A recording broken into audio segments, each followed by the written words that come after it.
وبركاته. أحمد حسين كاظم ديدات وداعي إسلام waxa uu dhashay 1 Luulyo 1918 waxa uu ku dhashay magaalada Tadhakar ee gobolka Surat ee India.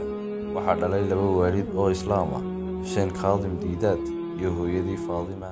Waxa uu ka dhigtay Quraanka iyo culuumta shariicada markiiska Islaamiga ah ee magaalada Derbaan 1934. Waxa uu dhamaystirtay galaaska 6aad waxaana uu go'aansaday inuu caawiyo waalidkii. wuxuuna ka shaqo galay dukaan lagu iibiyo milixda. wax yar kadib waxa uu ka shaqo galay warshad lagu iibiyo alaabta guryaha halkaas oo uu ku noolaa 12 sano. Diidaat waa uu dadaalay ilaa uu noqday maamulihii warshadda. muddadaas waxa uu ku biiray shiikha kulliyadda farsamada ee Royal waxaana uu ka bartay xisaabaadka iyo maamulka ganacsiga.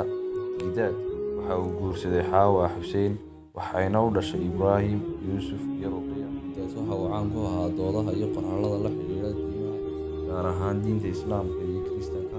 wuxuuna aasaasay isla markaana madax ka ahaa xarunta caalamiga ee Dacwatul Islaam ee magaalada Derbaan Koonfur Afrika. 1986 waxaa la guddoonsiiyey jaayisada Boqor Faysal u adeegista uu u adeegay diinta Islaamka.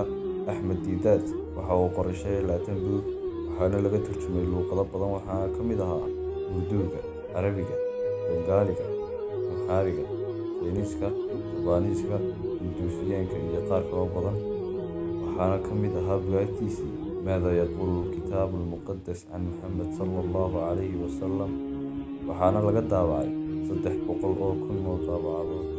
Al-Kitaab Muqaddas Kalaamullah waxaana laga daabacay isagana 260,000 oo daabacadood. مسألة صلب المسيح بين الحقيقة والافتراء، المسيح في الإسلام، الحل الإسلامي للمشكلة العنصرية، المسلم يؤدي الصلاة، ما هو اسمه الله في اليهودية والمسيحية والإسلام.